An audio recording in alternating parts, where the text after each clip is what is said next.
लेकिन नरेंद्र मोदी सरेंडर कर चुके हैं। रिश्तेदारी नरेंद्र मोदी की है, अवार्ड राहुल गांधी को दोगे? तो बोले पहले बोल रहे थे कि कितने फाइटर जल गिरे। भैया हमने थोड़ी कहा, ये तो उनके सीडीएस ने कहा, उनके सीडीएस है तो बोला ना। तो अब ये नहीं बोला कि कितने गिरे। राहुल गांधी ने कब कहा कितने गिरे? राहुल गांधी यही तो पूछ रहा है कि हमारी एयरफोर्स को कितना नुकसान हुआ, और विपक्ष का काम क्या है? सरकार से पूछना ही तो है सवाल। सत्य क्यों लाना चाहते हैं? सत्य क्यों लाना? बताओ ना कि जब हमारा समझौता लड़ाई पे पाकिस्तान से हुआ तो चौधरी ट्रंप कैसे बन गया? बताओ ये देश को। पाकिस्तान गिड़गिड़ाया था, तुमने देखा था? फोटो डालो उसका, कौन सा गिड़गिड़ाया था वो वीडियो डालो जिसमें उसने बात की हो। भाई बताओगे देश को? देश के पैसे से लगा है, हमारी सेना खूब लड़ी, सेना पे हमें पूरा मतलब कॉन्फिडेंस है, हम लोग सेना के साथ खड़े हैं। जब हमारी सेना पीओके में घुसने वाली थी, पूरा देश चाहता था कि भले ही थोड़ी शहादत और हो जाए, पीओके को ले लो, तो उस टाइम पे सीज फायर क्यों किया? और वो भी अनाउंसमेंट अमेरिका से आया, और आज भी वो अमेरिका 10 बार ट्रंप बोल चुका है कि लड़ाई मैंने बंद कराई, सीज फायर मैंने कराया, और व्यापार का मैंने धमकी दी। नरेंद्र मोदी ने एक बार भी उसका खंडन क्यों नहीं किया कि ट्रंप कौन होता है हमारा सीज फायर कराने वाला? नरेंद्र मोदी क्यों नहीं बोलता? मुंह में दही जम जाती है क्या ट्रंप के बारे में बोलने में, या डर लगता है? लेकिन तमाम, क्योंकि मीडिया पर तो ये भी चल रहा है, सोशल मीडिया पे, कि नरेंद्र मोदी ने सौदा किया है ट्रंप से।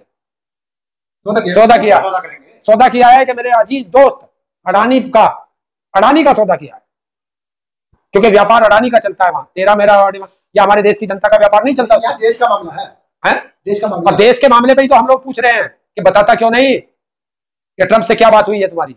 अभी रक्षा मंत्री और उनके विदेश मंत्री ने, भारत के विदेश मंत्री ने कहा है कि हमने पाकिस्तान को पहले बता दिया था कि हम तुम्हारे आतंकवादी अड्डों पर।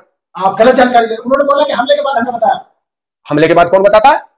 उसने कहा हमले से पहले उसकी वीडियो सुन लेना, अगर नहीं सुनी हो तो। उन्होंने खंडन किया, जो विपक्ष ने सवाल उठाए। किसने? विदेश मंत्री ने। यार कह के तुम नाट जाओ, वीडियो तो कहीं नहीं कहीं वो, या तो तुम्हें बुद्धि नहीं है या तुम अनपढ़ हो, सुन लो उसकी वीडियो, पता चल जाएगा।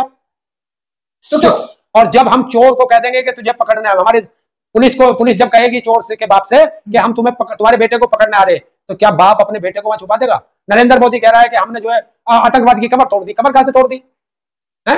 अरे जब इंजीनियर जिंदा है तो मकान और बना लेगा। राजमिस्त्रियों को मार दिया, लेबर को मार दिया, आतंकवादियों के सरगना जिंदे हैं। और किस बात पर सीज फायर किया? कि अजहर मसूद या वो जो टेररिस्ट हैं वो भारत को सौंपे जाएंगे? क्या दाऊद इब्राहिम भारत को सौंपा जाएगा? किस बात पर तुमने सीज फायर किया? क्या तुमने शर्त रखी? ये कुछ बताओगे देश को? नहीं बताओगे। तुमने एक शब्द भी बताया क्या देश को, देश की जनता को बताया क्या? मैं नहीं कह रहा, ये जो अंधभक्त थे बीजेपी के पक्के समर्थक थे, आज वो भी रो रहे हैं कि ये हमारे साथ नरेंद्र मोदी ने छल किया है। तो गुस्सा है क्या देश की जनता में? देश की जनता में गुस्सा है, ये मैं नहीं कह रहा, देश की जनता कह रही है। जो बीजेपी के समर्थक थे वो कह रहे हैं कि पीए को तो हमारे हाथ में आ जाता।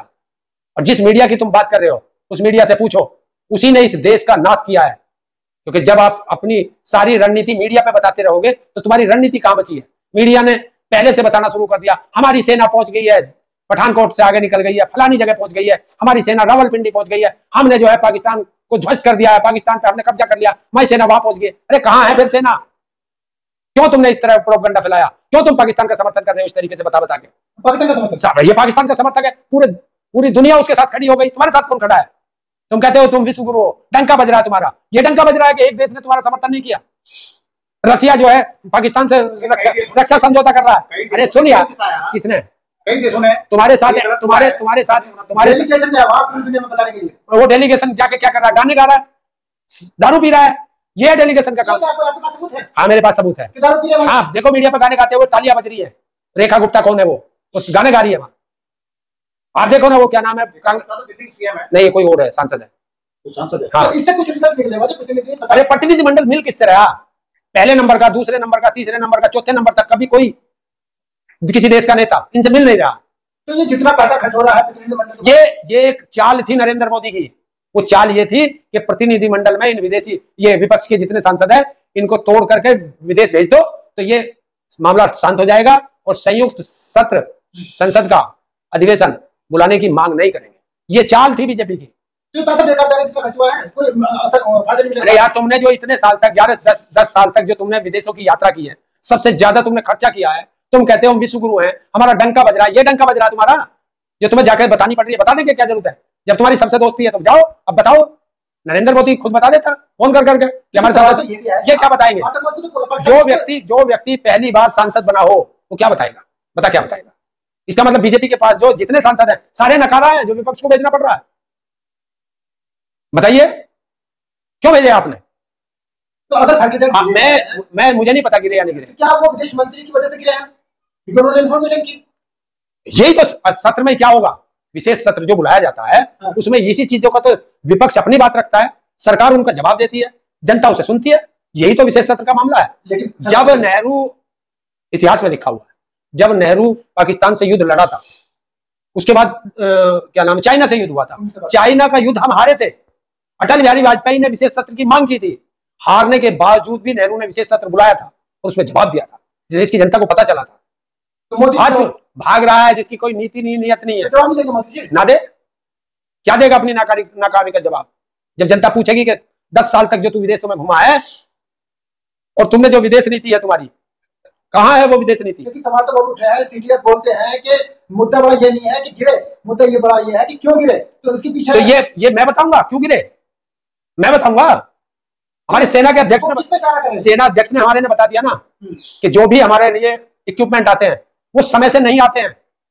कौन जिम्मेदार है? 2024 में हमें वे मिलने थे हवाई जहाज, वो अभी तक नहीं आए, एक भी हवाई जहाज नहीं आया उसमें। तो किसकी जिम्मेवारी है?